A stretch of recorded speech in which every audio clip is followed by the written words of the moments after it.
some shit happened when I was younger and that, and I was just really struggling to process a lot of stuff, and I got really intoxicated one night, and I decided it would be a good idea to say goodbye, bro, and I hung myself. I jumped off the ceiling, and fortunately for me, the ceiling cracked, and one of my mate's brothers walked into the room and cut me down, bro. But I was pretty fucked. I had a massive marking around my neck. They kind of left me overnight, kind of supervised me as such, and then I went into the hospital the next day.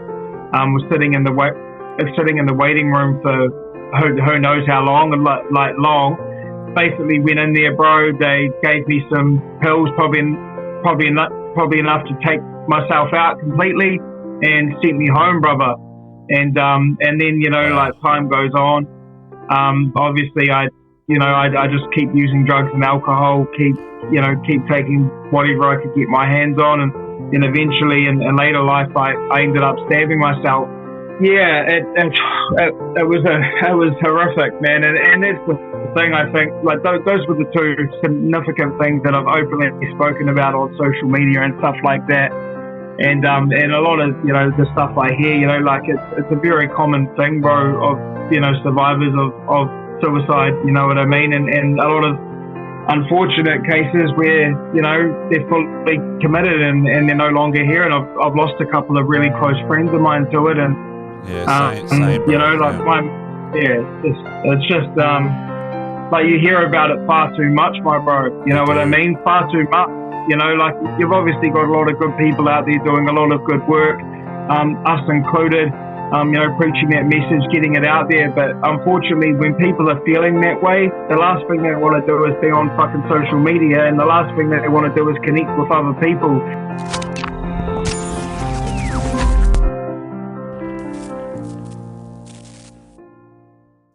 What's up, guys? Welcome back to episode 10 of the Tonksy Media podcast. Today's guest is actually my first international guest. He's born and bred in Christchurch, New Zealand. I met this guy through social media. We follow the same sort of network along the lines of men's mental health, addiction, recovery, etc. This guy came from a very troubled childhood where there was lots of trauma exposed to him from a young age. This led him down a life of crime, drugs, and eventually prison. But today he is just under 4 years clean and is here to proudly tell his story. Guys, I'll introduce to you Danyon Fairbrother. Welcome, bro. Yeah, good, my bro. How are you? Good, brother, good. The long-awaited podcast has arrived, my bro. Yeah, man. Very excited about it. Now, look, mate, we've connected here and there through social media. We sort of follow the same network, the men's mental health side, like addiction recovery sort of thing, bro. Now, I've been wanting to get you on. We've finally got to do it, brother. So let's start off. Give us a bit of an outline, on your childhood, where you come from, and we'll sort of kick her off from there, brother. Yeah, no, awesome, bro. So, my name's Danyon. I'm originally from Christchurch, New Zealand. So Christchurch is known here for the earthquakes and the horrific event that happened around the mosque and stuff. For those of you who don't know where Christchurch is. Bro, so I was born there, spent a lot of my life there. Childhood was pretty difficult, brother. I had a lot of learning difficulties that were undiagnosed. So from like 5 to 12 in schooling, I was kind of just labelled this naughty little ginger kid, you know what I mean? Yep. Was always kind of disruptive in class, could never really sit still. You kind of fast forward the clock till I was 12, I was diagnosed with ADHD. So it was a real struggle, bro, for primary school and intermediate and stuff like that. I'd always kind of get taken out of class and put with the caretaker. I wasn't like all the other kids. I couldn't concentrate properly. I had a lot going on in my head. My childhood was the best that my parents could give me. There was definitely situations and stuff that happened that affected me and in more ways than one. Yep. But they gave me the best they had, bro. And I guess it's just that generation too. Like here in New Zealand, we have a very harden up, she'll be right attitude. Yep. Vulnerability and emotions and stuff like that weren't heavily acknowledged. It was more just get on with it type scenario. So so through my childhood, bro, I went to a lot of different learning like camps and like facilities where a whole bunch of naughty kids basically were, including myself. Was kind of getting stripped around because I was disruptive and a naughty kid in a sense. And I guess when I say naughty kid, I guess underneath all of that naughtiness was vulnerability, was sadness, was a whole bunch of emotions. But the naughty was just like a persona, a mask. So through my childhood, bro, like I definitely struggled with a lot. And being stripped around and going to these different facilities and meeting different people all the time, it definitely fucked with my head a bit. And I guess the older I got, I wasn't really dealing with any of that. So I kind of just had that rubbish bag, that big bag of shit that I kind of carried through my childhood. I carried that through my life. And in other words, I got to... Sorry, brother. In other words, like your childhood trauma is sort of what you're getting at, hey? Like 100%, bro. Yeah. That's exactly what I'm getting at, and being a ginger as well, that had its own kind of stigma in primary school. There's a lot of bullying. I was the odd one out in a sense, and obviously when you added the behaviours and the way I was acting, it definitely segregated me from the rest of the children. So I carried on with that anger and resentment and all that stuff through my life. And, I was 15. I had a situation where, some trauma happens, some quite significant trauma. And there's different perceptions of that. I won't go into full detail, but that's when I decided to really pull the fingers at the world.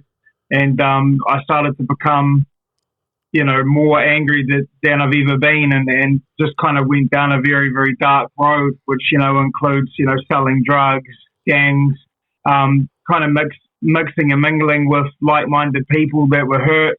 And that caused a whole bunch of stuff, bro. When I was younger, I was locked up in a youth facility and stuff like that, and then eventually went to prison. And yeah, bro. Sorry, can you...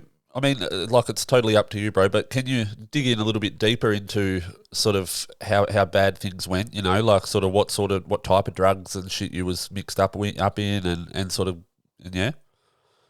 Yeah, for sure, bro. So, like, the introduction to drugs were alcohol and pop. Like, they were the two main things that were constantly kind of available, and I saw when I was young, you know what I mean? It was a very common thing for your parents to grow pot plants and shit. It was everywhere. It was the it was the tomato plants that never grew tomatoes. You know what I mean? And like for me, that was the experiment. I think it was probably around like 13, 14 when I like had my first toke of a joint type scenario. Yep. And I found that quite soothing. Yep. It kind of calmed the mind a bit, and then you add alcohol onto that, you mix them both, and you almost find a concoction of passing out. And, yeah, you do. And that's kind of what I have always been like with using substances. Eventually, it ended up becoming harder drugs, which I'll talk about later. But like pot and marijuana and alcohol were the two main introductions into substance abuse. And then obviously when I was 12, I was diagnosed with ADHD, so the Ritalin come into the ball game. Bro, So I didn't even really kind of realize the Ritalin was a drug until I started to understand that it was worth money, which led me down another dark path of selling it at high school and selling it to people that were in a very dark world that I didn't even kind of comprehend or understand at the time until I just went deeper and deeper down the hole. Basically. Yeah, so Ritalin, bro, that was a big thing too throughout my high school days, hey, like Dexies or dexamphetamine, they were same thing, they got the same ingredients, Oh, yeah. But they were a big thing too throughout because there was a lot of kids that I went to high school with a similar sort of sort of background to you, with ADHD and the childhood trauma and the, naughty kids, bro. Yeah. But, so, I'm familiar with that. Not personally, but, it was around me a lot too.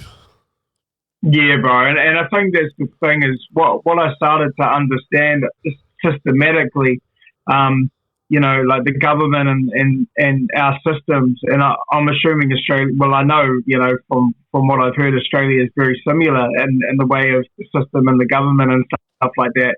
They kind of just slap a label on you, give you some medication, and in their opinion, that's your solution, 100%. which is fucking bullshit. Yep. You know what I mean? And that totally, that totally created a pathway in my head where I stopped taking that medication completely.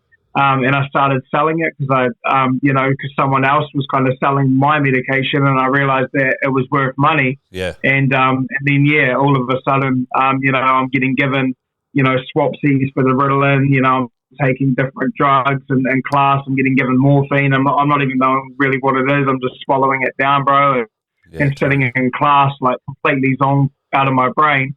And the more I kind of channeled into that substance abuse, I realized that that's what I want to be good at, bro. You know what I mean? I didn't have much aspirations. I wasn't like I said, I wasn't like the rest of the kids. I didn't want to be a police officer and a fucking firefighter and all that shit. Yeah. I wanted to be a full-blown drug addict and escape my reality, bro. And eventually that obviously just led me darker and darker down the path of being locked up and being arrested all the time. Having a lot to do with the police.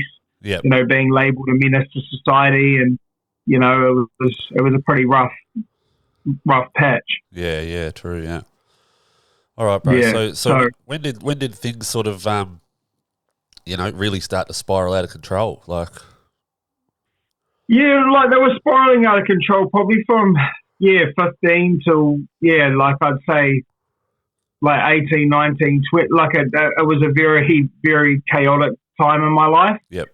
It got to the point where, like I was just getting arrested like almost every week, bro, like for blacking out drunk, passing out, shoplifting, very petty crimes. Yep. Some of them, like there was definitely assaults and stuff like that and the mix of it all. Yep. And, it got really out of control in 2012 when I ended up in jail, bro. Like there was kind of like, the end of the road as such, like that.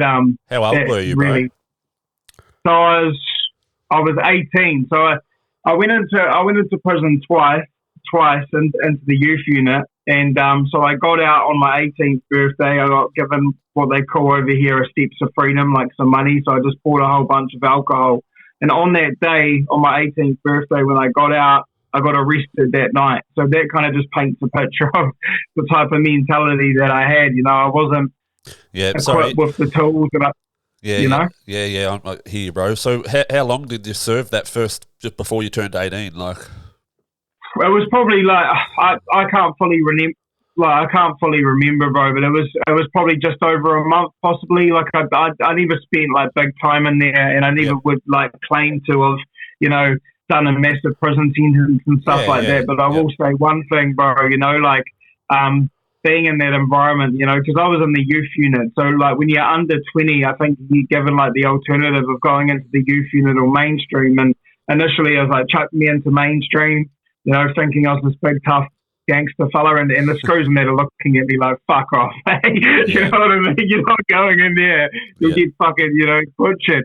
And I'm glad that they did put me into the youth unit, because unfortunately it was like a reunion, bro.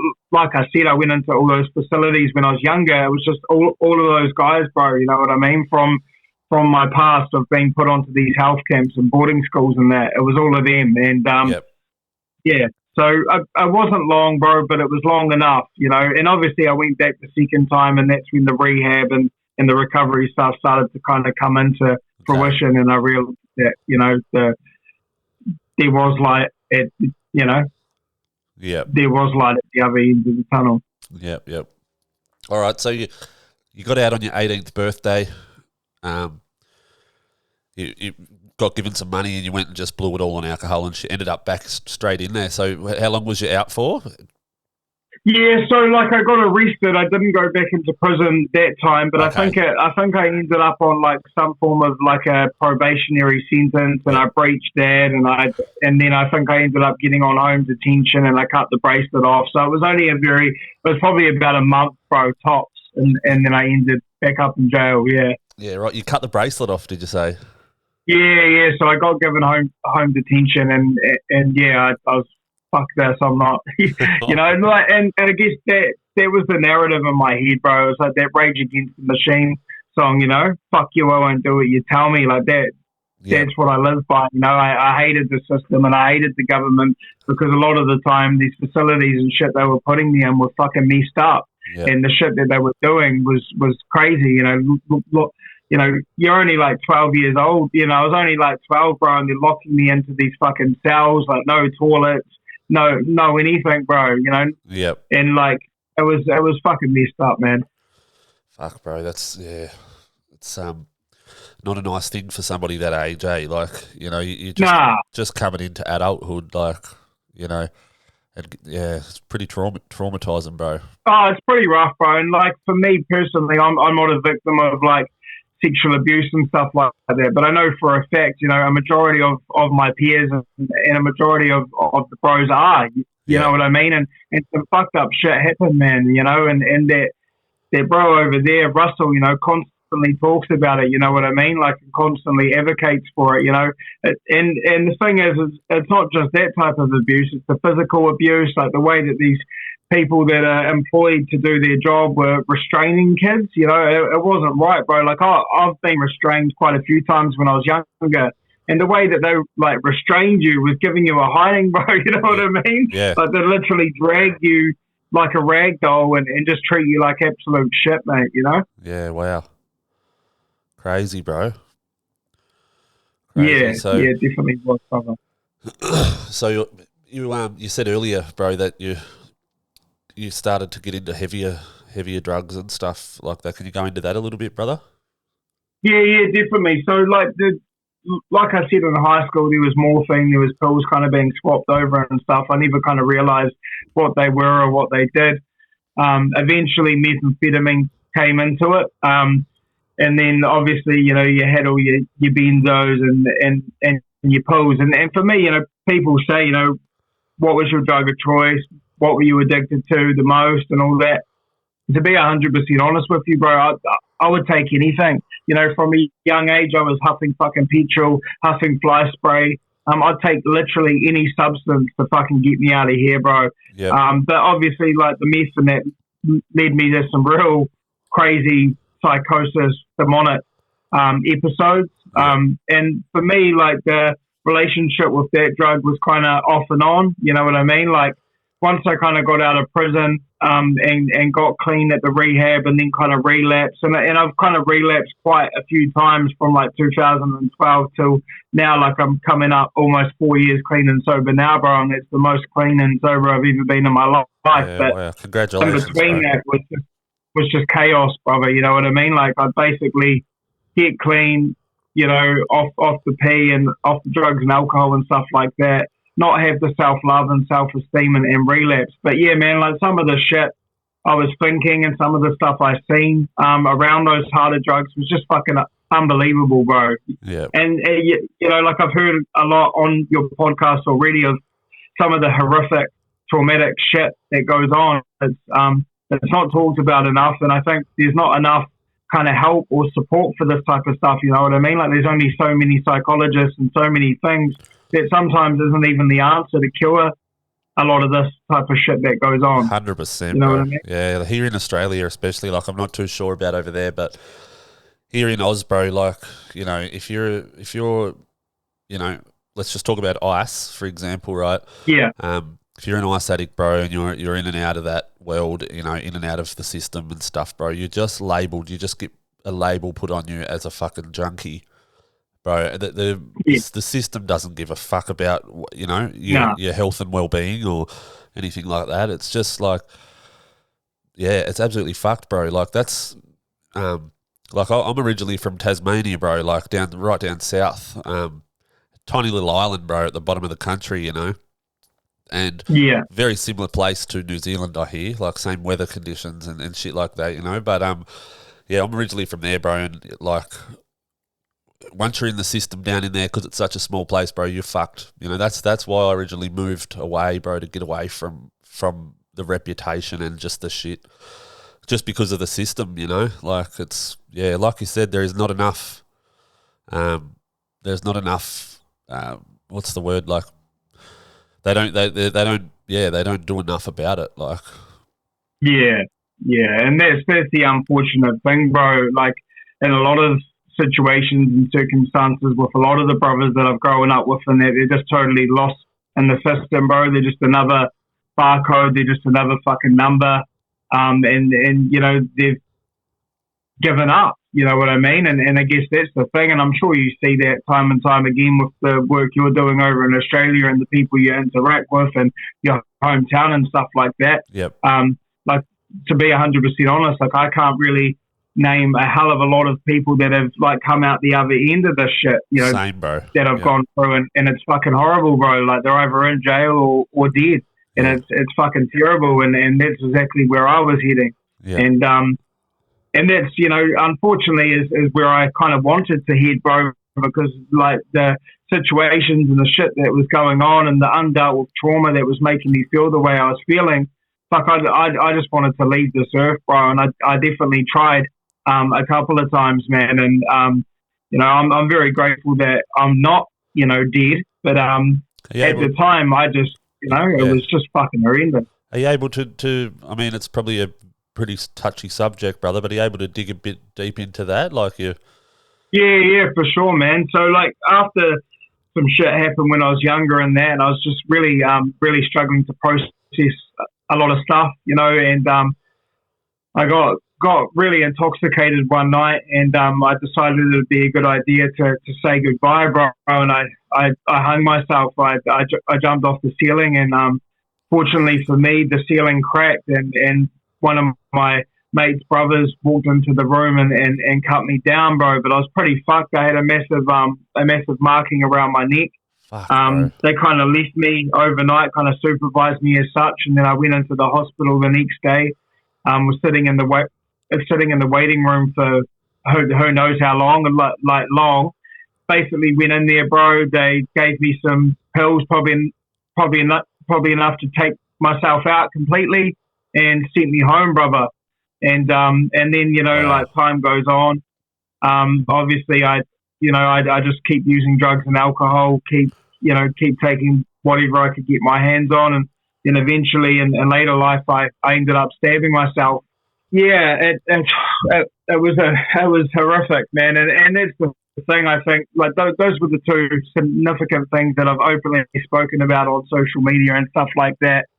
And a lot of, you know, the stuff I hear, you know, like it's a very common thing, bro, of, you know, survivors of suicide, you know what I mean? And a lot of unfortunate cases where, you know, they're fully committed and they're no longer here. And I've lost a couple of really close friends of mine to it. And, same, bro. You know, like it's just, like you hear about it far too much, my bro. You know what I mean? Far too much. You know, like you've obviously got a lot of good people out there doing a lot of good work, us included, you know, preaching that message, getting it out there. But unfortunately, when people are feeling that way, the last thing they want to do is be on fucking social media, and the last thing they want to do is connect with other people. 100%. You know, normally they're stuck in a dingy, dark fucking room using drugs or just completely, you know, lying in bed. You know, like for me, in my experience, bro, like a lot of the time I just didn't want to leave the fucking house, bro. And that wasn't even like the substances and that. Like I got to a lot of points in my life where I was just totally depressed and depleted. Like a lot of the shit that happened and a lot of the trauma and that I just really struggled to process it. And I believe a lot of men will probably relate to that. Like, and that's why the substances are such an out of control fucking thing, is because that sometimes seems like the only solution, or darker, you know, taking yourself out and stuff. It's a fucked up world. You know, it's like, it's a beautiful world, but like on that side of the fence, it's fucking ugly, man. Fucking oath, bro. Yeah. You couldn't have said it any better, brother. You're 100% right. You know, it's, yeah. it's one of them things. It's a hard thing to, you know, like what do you do with somebody that's in that headspace? You know, like you said, they don't want to be spreading that positive. Like they don't want to have their face shown, or they don't want to, you know, interact with people. Like I know myself. You just spoke about being there yourself. You know, I've been very, very close myself too back in my days, and I know as you were saying it, I was reflecting on memories of myself. Like, yeah, there's no words, bro. It's just one of those things. It's heartbreaking, bro. It's really fucking heartbreaking, and for me, you know, when brothers come to me from social media, through TikTok and all of that, in that mind space, bro, I just hear them, bro. I just hear them for what, you know, like for me, I can't give anything from an external vice that's gonna fucking save them, but I can give them my experience of how I've gotten through it, and a lot of it, bro, is like I'm not religious by any means, but I definitely believe I'm still here for a reason, bro, and a lot of that reason I believe is to help brothers that are going through this stuff, and to share my experience and really shed light on it. You know, like I've literally come from a life where people just wrote me off. You know, Danyon, he's just a menace. He's just a fucking piece of shit. Yeah. You know, and I thought that of myself too. Yep. Yeah, that's the thing. I thought, you know, like no one's ever hated me, bro, on this realm, on this planet Earth, more than I've fucking hated myself, bro. Yeah. And that's the realest I can possibly get. You know, like I've fucking hated myself, and I've almost prayed to die, to be taken out in any way, shape, or form. You know what I mean? And that's you know, that's why for me it's an important thing to continually be this broken record, this guy that may be perceived he just talks about negative shit. It's real life, bro, you know what I mean? Like I try and share some positivity amongst it all, but the reality of it is, like you say, these humans that are struggling and stuff like that, it's hard to pull them out of it. So I do my best to just be as honest as I can to hopefully get some in exchange to then potentially help them. You know what I mean? 100%, bro. And, you know, there was a reason we connected, brother, you know, so your content and stuff like that's obviously doing something, bro, you know, like, yeah, 100%, bro. I appreciate it, brother, I really do. Yeah, definitely. And like you said about a higher power, you know, I'm the exact same, bro. I had an awakening. Like, I come from a family, bro, where fucking we look, it's sad to say, bro, but we look down on people that were churchies and whatnot, you know. It's like, you know, you laughed at somebody that went to church on a Sunday. Like, you know, we don't do that. But then I went to prison, bro, and had this awakening, bro. Like, yeah, it's a whole, I could go right into it, but it's, obviously this is your time, brother. But yeah, I yeah, no, I get what you mean. I truly, believe in a higher power now, brother. Like, 100%.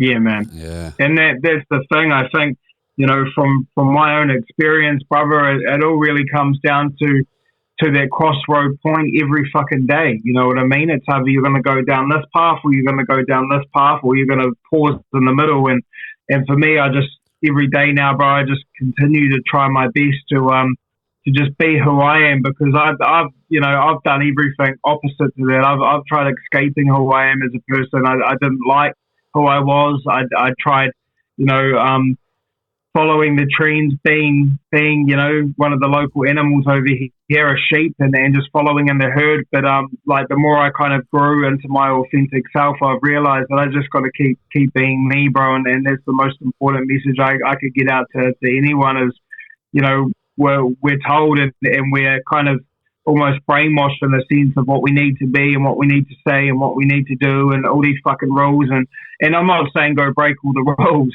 but, you know, just you know, for myself, I just had to kind of break free of all of this shit and all of this pressure that's been put onto me in society, bro, you know, and start to kind of break it down a bit and simplify a lot of things, because, you know, like the whole recovery process and giving up the drugs and alcohol is one part. But the reality of it is, for me and my journey, it wasn't really the substances and that were the problem. Like, it obviously led me to problems, but it was the reason why I was using it.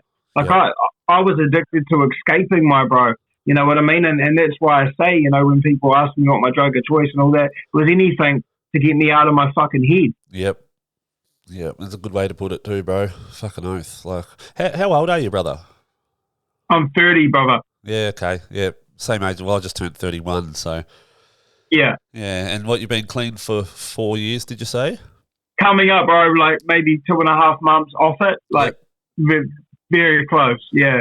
All right, bro. Which is fucking a miracle. Yeah, well done, brother. Congratulations. You know, as you know Thanks, yourself, bro. I'm only 18 months, brother, so I've still got a long way to come, but they say... Not only, bro. They say... Not only, it's fucking awesome. Yeah, you know, that's it, yeah. like, that's the thing. You know, it's fucking amazing, brother. Like, it's But one day off the shit, you know what I mean? Yeah, that's right, yeah. They say, though, you know, once you hit that 4-year mark, bro, you can wave that sober flag, so you're fucking almost there, brother.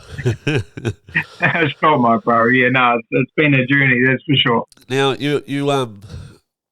your title on social media, bro, The Answers Within.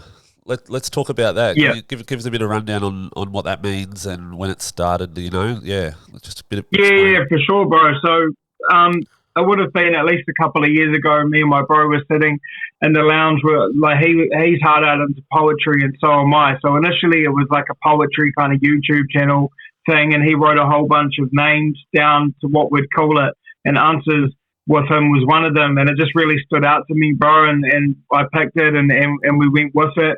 My bro, like, I don't have a hell of a lot to do with him at the moment. Like, he'll always be my bro, but he's on his journey. But you know, like, I think the more I started to realize how powerful Answers Within is, I started to really relay that to my journey. And basically what it means to me is, for a long time I was searching for answers, for solutions outside of myself. I was looking for external validation. I was looking for shit that would get me out of my head. Yep.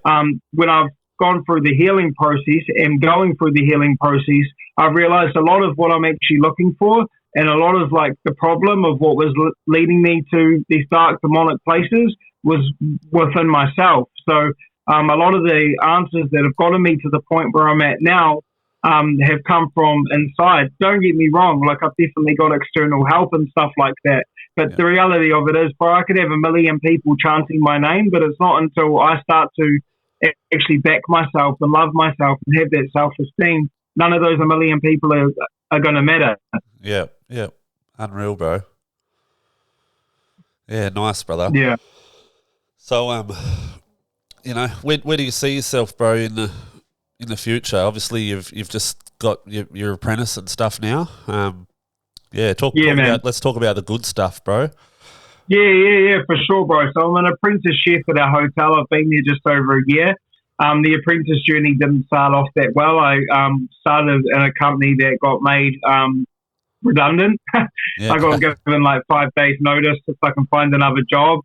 Luckily enough, I didn't like that job anyway, so I was already looking for another job, and that was the place I'm at now. So I got the apprenticeship transferred over. But I've always loved chefing. Sorry, bro. Yeah, bro. I don't mean to cut you off just before you get right you're into all that. What's your work history like, bro? Did you ever have much of a work history?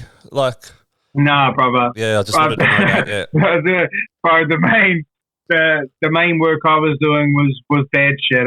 Like I couldn't really hold down a job in my younger years. Like I would for like maybe 3 or 4 months. I'd get sick of it, and I'd never go back type situation. And you know, like, it's not until the last, 4 years that I've actually fully, and, like, I can't take all the credit for that. My beautiful fiance has really helped me ingrain, and my stepdad as well, ingrain that message of how important work and that foundation is. But, yeah, bro, like, my work history definitely wasn't too flash. Yeah. I just wanted to know that before you sort of got into the good stuff. Yeah, for sure, bro. Yeah. And it's funny you say that because, like, the job that I'm at now, I haven't been sick once. Like, I've been sick, but I haven't called in sick. I've been there every day, bro, probably 15, 20 minutes early, every single shift. Yeah, good stuff. Reliable as fuck. I have moments, bro, where I'm very negative in there because, I don't know, like, if you know much about chefing, I know you know a bit about hospitality. Like, just in that environment, it's very stressful sometimes. Definitely. And it's very new for me. And, but yeah, bro, like, I've been in this place over a year. I have my moments, bro. I have times where I want to give up and stuff like that, but I don't. I just keep reminding myself of the end goal, and that's being a qualified chef. And, you see, where do I see myself? Like, I want to do a whole bunch of stuff to do with like men's mental health and kind of entwine sheeping into it and help our younger brothers out there learn how to cook, learn more about, you know, food and how to prep it, how to create it. You know what I mean? Cool, bro. Cool. Yeah, nice, bro. Yeah. So you mentioned your beautiful fiance, bro. So obviously she's helped you a lot along the way. Have you guys been together long? Yeah, bro. Yeah. So we've been together at least 4 years now. Probably just she's over. Met you on the sober path. Yeah, bro. So we actually met in rehab. So the thing is, when you're in these like drug and alcohol treatment centers, like there's a few things they say, but like one of them's like not getting a relationship. Obviously, we did, and you know, a lot of the counselors and stuff like that. Even a bro that I talk to that's over in Australia nowadays don't get into a relationship. But we're still very strong, you know. Yeah, each to their own. We've definitely had our moments, bro. But I wouldn't be where I'm at today without her, bro. You know what I mean? Like, she's helped me in ways that I can't even put into words. But so we met in treatment, man, and obviously she saw a different version to me than I really am. She saw like the treatment Danyon, the healthy, you know. And then when we kind of got out of treatment, she started to see more of the trauma fucking thing. You know what I mean? So she's put up with a lot of shit. Stuck by you though, like. A lot of different. Yeah, 100%, bro. Yeah, she has, you know. Good shit, bro. Yeah, awesome, bro. So, yeah, very, very grateful for her and her family and my family and you know, just my solid friends, bro. But, like going back to the whole work thing, I'm just going to keep sticking it out until I'm a qualified chef, bro. And then, like, I definitely, like, I've been offered this good opportunity next year, hopefully coming over to Australia, bro, to do a few public speaking type scenarios. Like, obviously I've got to kind of go through the motions of the criminal record and all the rest of it, but like public speaking is definitely something that I want to continue kind of channeling into. Like, I know that I'm good at it, you know what I mean? If I can say anything at all, bro, you know, from somebody that was, you know, this naughty little ADHD kid, bro, that, you know, was traumatized and was stuck in, you know, a shitty fucking path, bro, with, you know, addictions and shit. You can fucking speak well, bro. I've noticed that with your videos and shit. It's like, you're very, very well spoken, bro, 100%. And and if you ever, that was going to be another question, bro. You're ever going to come over here? Because, if you do, brother, we'll have to organise a catch up, man, for sure. Like, 100%, without a doubt, bro. Definitely. It's just obviously jumping through the hoops and the rigmarole, because it's not fucking easy, bro. Like, before us talking today, I've been on the phone trying to fucking, it's just like the never-ending voice fucking automotive services, bro. You know what I mean? You can't even talk to a real fucking person. We're hoping to one day, you know, do a cruise, bro, over to New Zealand. So, I mean, bro, no, it'd be awesome to meet you in person, bro, and even possibly organise some type of event over here, you know. Yeah. Like, I definitely want to get into getting some more stuff, you know, in the pipeline, bro, and just keep, you know, getting that awareness out there. Awesome, bro. All right, well, we're coming to an end, brother. Where can people find you? Give us a bit of a spill on your socials, bro. And yeah, for sure, bro. Yeah, definitely. So I'm on Instagram. It's just answers within.